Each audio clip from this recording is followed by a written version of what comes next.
So, hello and welcome back to another episode of EU4. We're of course playing with Anbennar fantasy mods as Shattered Crown.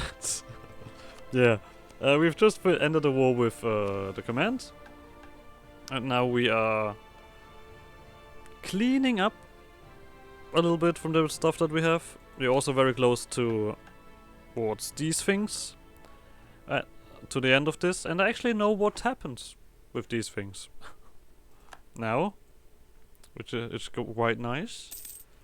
So one thing that I want to start doing is cleaning up separatists. You guys have dealt with the rest. You can make your way over here. You are the ones that I'm sending north. Okay.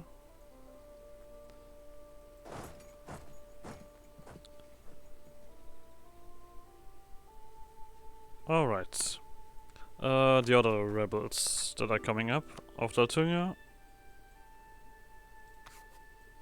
Over here. Somewhere.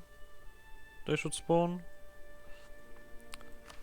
But yeah, I know what happens here, and we have to do a little bit of organization before that. I wasn't sure about what's happening after this one, but now that I know, we have to do a little bit of structuring.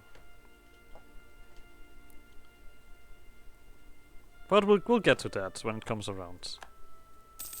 For now, let's get rid of the rest of the rebels here and everything. Let's just move everybody up here. A monopoly company formed. Lovely. And we don't need hilarious amounts of money, do we? We are nowhere near this yet. Shattered Crown particularists. Okay, let's deal with you. Don't question why I'm pushing most of my armies up there. Don't question it.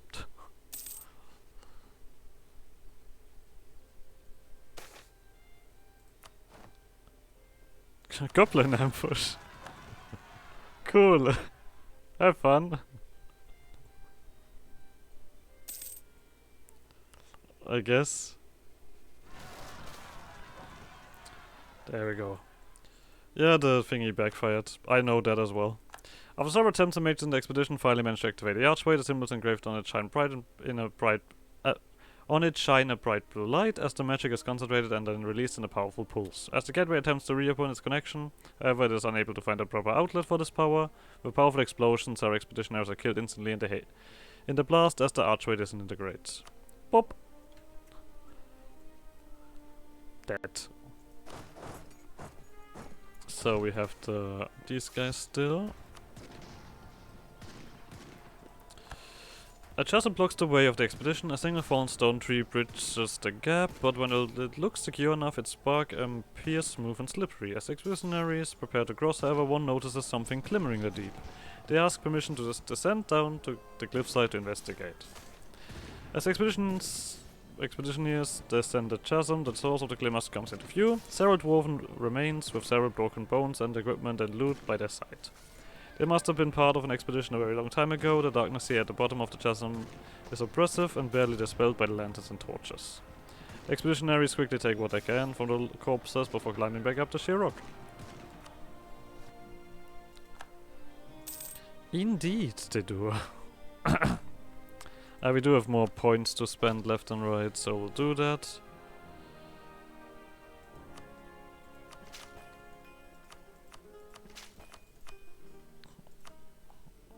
Okay.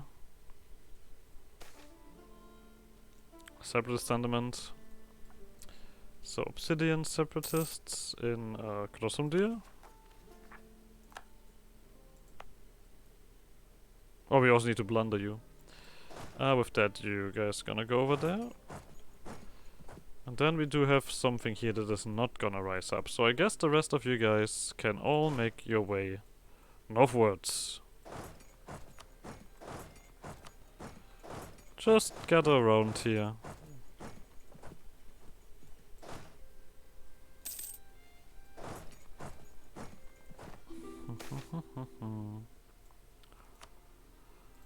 Let's purge everything. Now we do have this stuff in Hold Your Cut, but that doesn't mean much, does it? You guys are finishing up, lovely. That means more stuff here, right? Yeah. Cross the nuts. Needs to be blended. This not. I already have thought of a name about this client state that we're gonna create here. But that one we'll see soon enough. Oh, seems like these other guys are not really going anything. A ring of large stone mushrooms stand in the middle of a cave. Encircled within are several mummified remains of fairies, their faces warped in agony. What expeditionaries primarily notice, however, are the strange statues and jewelry of gold and silver laid under the mummified corpses. We give it a white berth.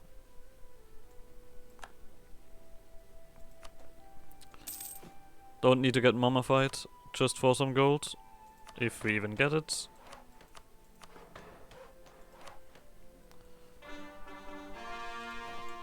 Alright, that is a little bit of... I mean, the thing is, this one we can, of course, take in and then accept the March Goblins at some point.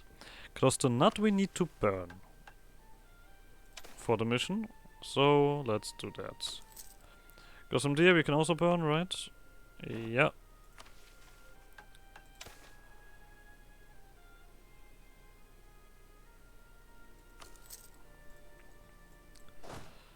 Alright.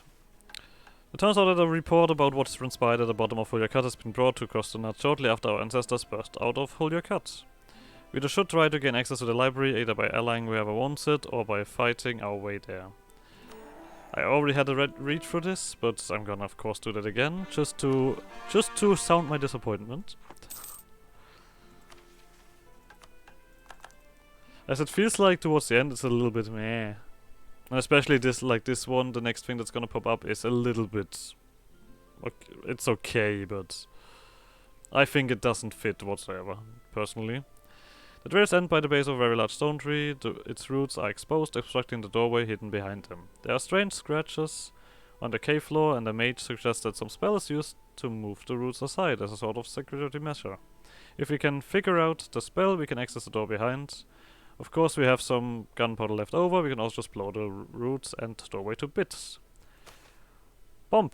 As the last expedition members quickly take cover, the fuse is lit, and an explosion rips through the stone roots and gate. Behind them, a large hall is revealed, lined on all sides with strange statues, some of them damaged by the explosion.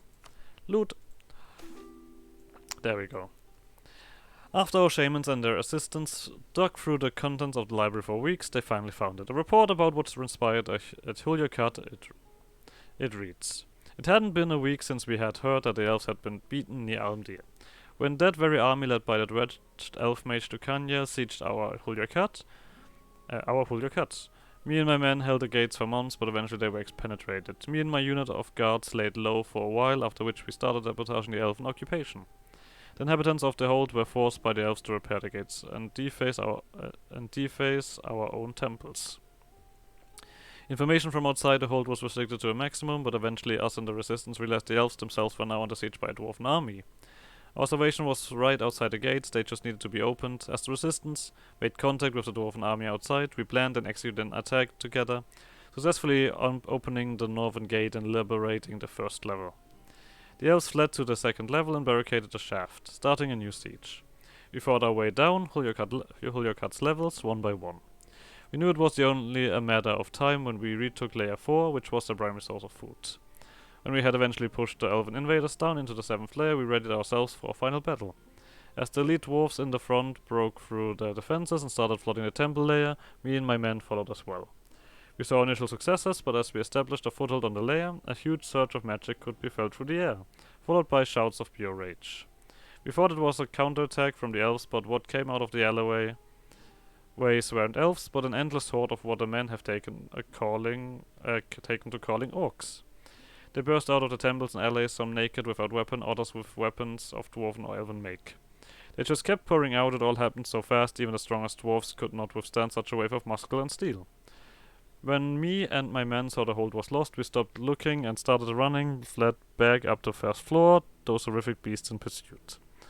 Luckily made it out alive, and together with some other citizens caught the last train to Sektia, one which won't ride to Hulyakat in a while. I think. I am writing this report on the very train and hope we manage to bring it to Grostenat safely. If not, and you find this message, please bring it to Grostenat so they can send reinforcements. So, of course we know it is not full canon, but I'm not mainly disappointed by it not being canon and stuff like that. I just don't like this text. This seems so ridiculously clear, doesn't it? A little bit too clear. Like, this just straight up states everything that basically the only thing that we needed was this piece of information. That's it. The whole search was just basically find this text. And this is not a report.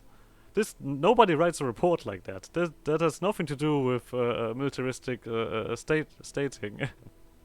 I'm not sure why I don't dislike this text so much, but I don't like it. It feels weird. It just feels overall not.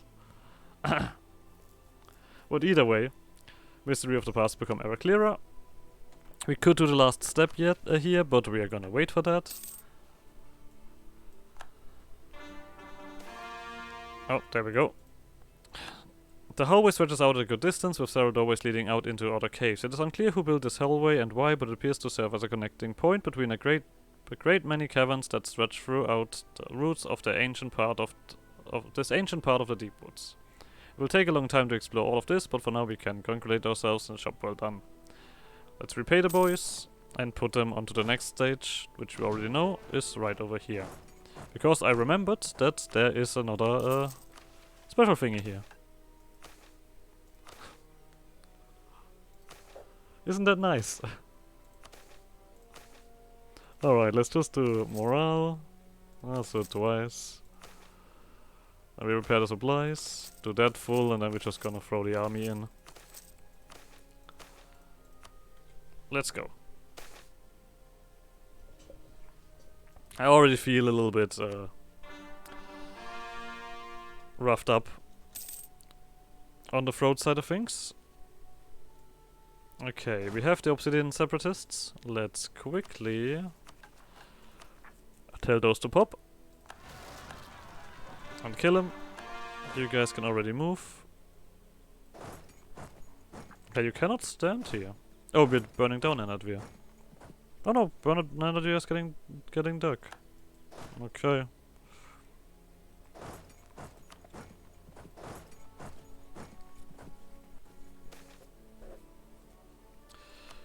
This, of course, keeps burning. We don't particularly care about that. Let's do this digging here.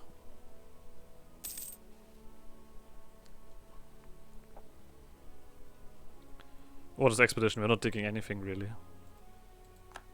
You're my rival. That's ambitious. Not gonna lie. Of the Alazan. Of the Alazan is also right. That is Undergrowth Goblin. And Advir, Hadas Odlum. Yeah, this should be all alright. No more blunder camps. We have goblins to dig for us.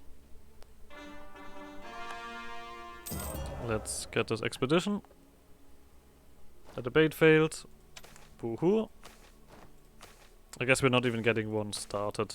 I mean, this does do corruption. I'm not sure if it stacks up in corruption gain. We need to spend points. Let's not forget that.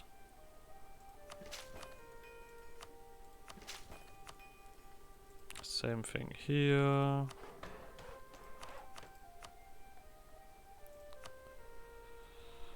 Because this currently does 0.1 corruption, right? Okay, let's see if this changes. I actually don't know if it changes. We'll see. Workshop 9. As you enter Workshop 9, your group finds themselves in a gigantic and ornate room that seems to be the main hub area of this central complex. You quickly notice that the entire facility is powered by an intricate mechanical system, which is currently non-functional, due to either the lack of fuel or simply broke down as decades passed without anyone using it. Inspecting the doors leading away from the main room, you notice not only a forge and a storage, but also a path towards the control room. You make your way to it as as it promises to be the safest option to find a solution to your current predicament. But much to your dread, you hear a siren as soon as you get closer to your target. Intruders detected. Intruders detected. Powering up defense system SG-02. You wonder what it could mean when suddenly a large mechanical entity charges at you and uses what appears to be a highly advanced ranged weapon system to target your members. This is still so weird. Your members. I think it last time I read that. Not my members, my several dicks. You draw you draw your weapons and ready yourselves to fight against what appears to be a giant golem. The golem may seem slow at first, but its weaponry quickly adapts to whatever plan your warriors conceive to bring it down. While the battle seems to be even at first, you are slowly being driven into a corner and eventually forced to flee after several of your strongest fighters go down to its weapons. Sad face.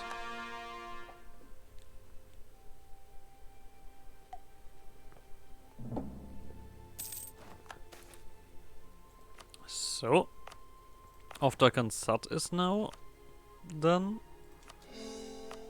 as well. Right? No, it did say Auftrag Sun. I guess. I mean, Auftrag Sat itself is done, but that's about it. Burn it down. Woohoo! And of course, we upgrade the rails. Machine room.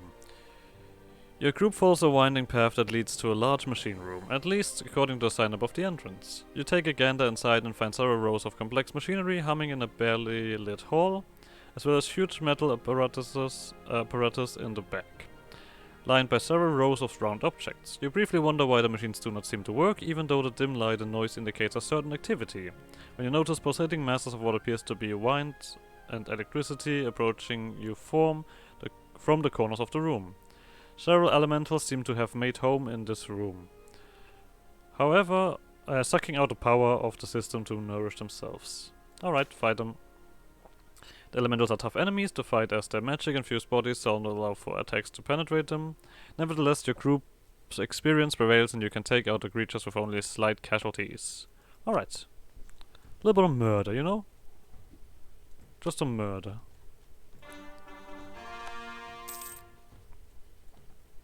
Alright, everyone is in position for potential conflict. Not that we can have any conflict. Oh no, wait, we have 3 more armies popping up. This is gonna be hilarious anyway. After fighting off the elementals, you can inspect the room a bit closer and soon notice that a broken axle seems to block the transmission of the power the machines seem to generate to the rest of the structure. Your group has some members with enough technical experience to attempt some temporary measures to fix the issues, but failure will probably have drastic consequences. Let's fix this. The broken axle turns out to be a bigger problem than imagined, and 2 of your best engineers spend a good hour on it without any success in sight. Suddenly, one of them has an epiphany. How about they try to reroute the cords attached to the entire system and attempt to rewire another axle as a substitute system? Fuck me. The second engineer agrees. Brilliant suggestion. They get to work immediately, remove one of the main wires and trigger the security system. One row of the spherical objects surrounding the big transmitter suddenly spring to life and charges at you with what seems to be sharp knives. Good job. The spheres attack in full force and make excellent use of their unique propulsion to cause your fighters a great deal of trouble. And yet, you persevere as both your fighters do an excellent job at defending themselves against the machines with only a few casualties, while your engineers manage to disable them again just in the nick of time. We just lose more guys in this. Because I want to activate everything. After you spend an hour attempting to repair various systems in the control area of the structure, you finally feel confident enough to power up the entire system once again. The scholars in the expedition in the meantime found out that a reboot of the entire pump station is necessary for the rest of the systems to function properly again and provide the rest of the workshop with sufficient electricity. You gather everyone and venture towards the pump station near the bottom of the complex. You barely even reach the entrance of the corresponding area when your scouts warn you about the sightings of a giant water elemental roaming the mostly flooded corridors. The water elemental is a fearsome foe as it has grown to a gigantic size over the course of decades in which this was its home. It launches a fast attacks come without any hint and does leave barely time to evade.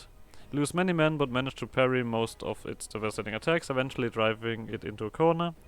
In this moment, Elemental contracts and starts pulsing in unusual ways, most curious and most deadly too.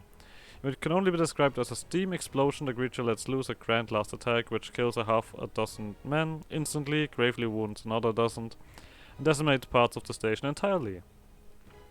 Thankfully, no critical infrastructure was hit, and while it seems as though the entire station might collapse at any point in time now, the beams hold and you breathe a sigh of relief as you restart the pumps. Some of your men also discover a large deposit of gold. A clever worker decades ago must have hidden in a small alcove that now lays bare thanks to the elemental's brute force attacks. Alright, so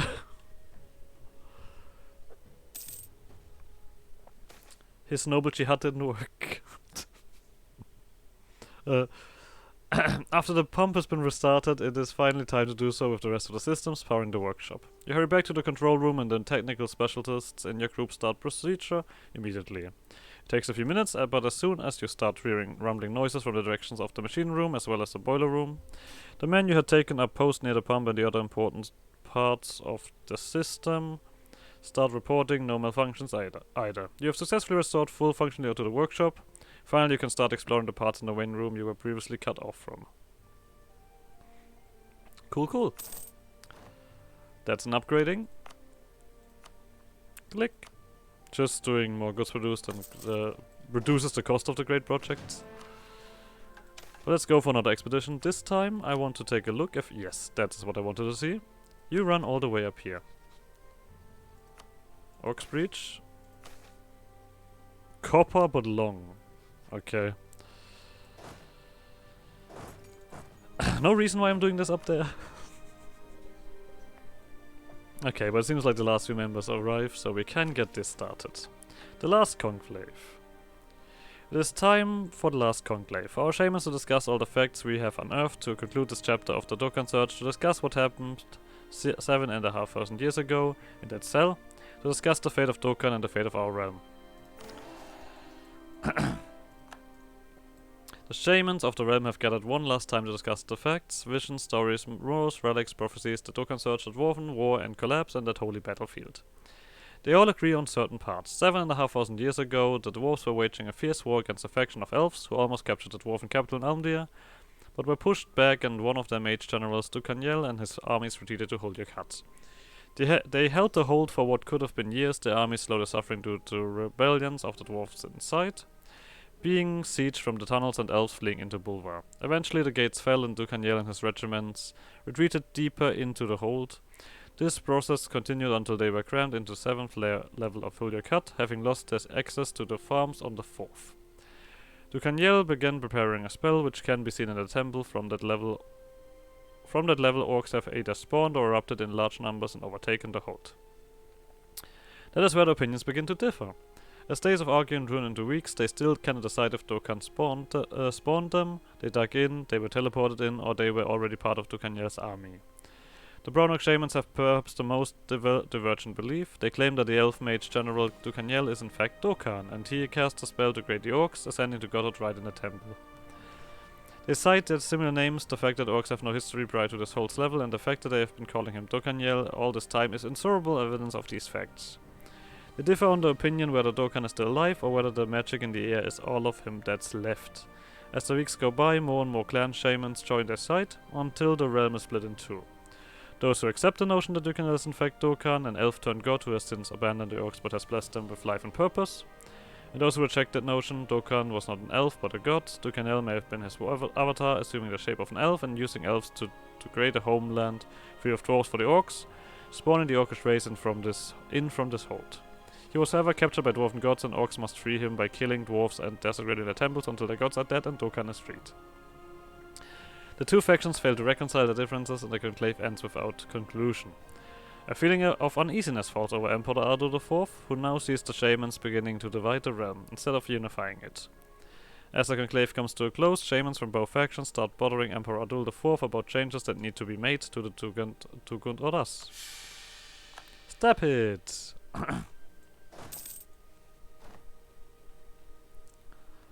We once again have a lot of points. Let's deal with that.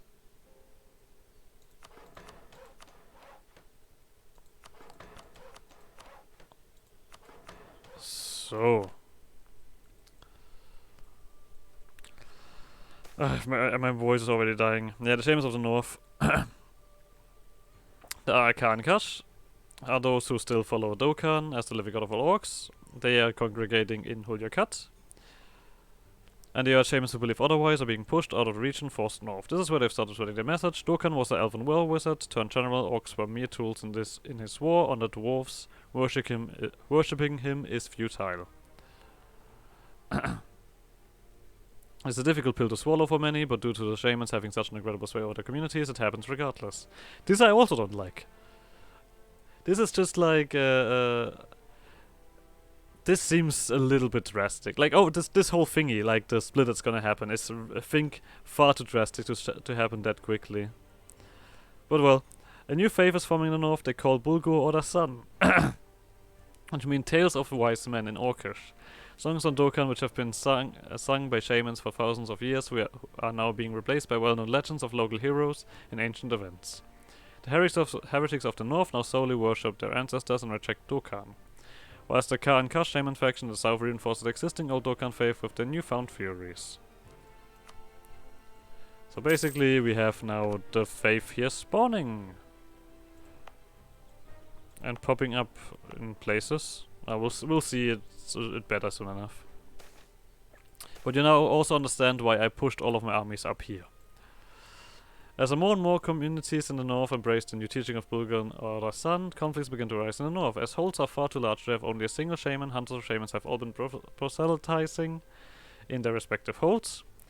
As such, the holds have become fighting grounds for the new religious schism, which now fractures the realm.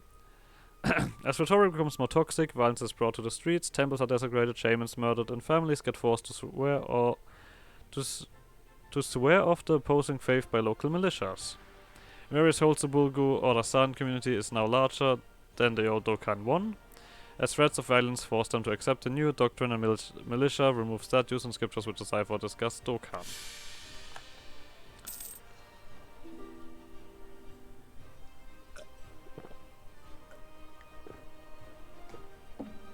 Let's just let these events unfold. But I already know which side I'm on. Money.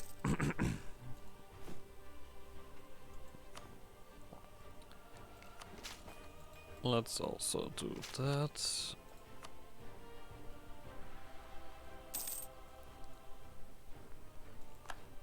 Now it would be funny to be, I'm not, but it didn't look like they have much going on. So, we basically now are forced, I'm not gonna read that, sorry, my throat is really killing me at this point. Yeah, basically it becomes radical and we are being forced to flee. And we have to basically decide for a new capital. And I did decide for Misradom, because that seems the most reasonable. Alright, there we go. Let's quickly click out of that.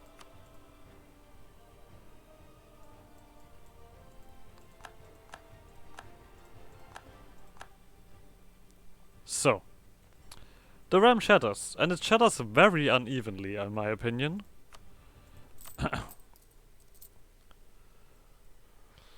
So basically all of this northern part is still the monarchy, who now follows this new faith, and this new faith seems to have songs. But we have to click that, of course. And a complete new faith overall. Unrest and institution spread. And basically the Ka and Kash guys take control over this and say, hey, you guys are bad and we are good. There you go.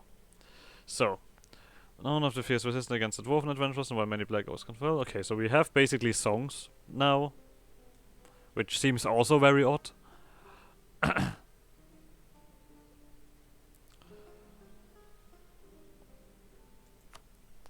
And also we have songs of Bordo Crown Shatterer.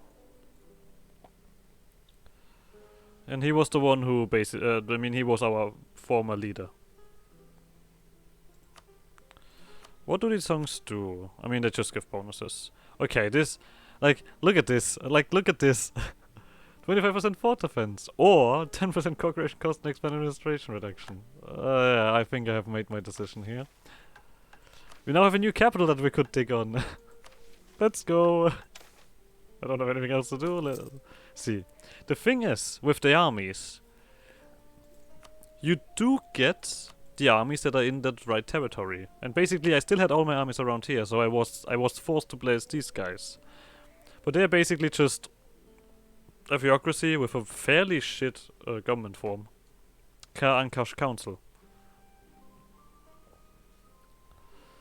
But before we start this war and...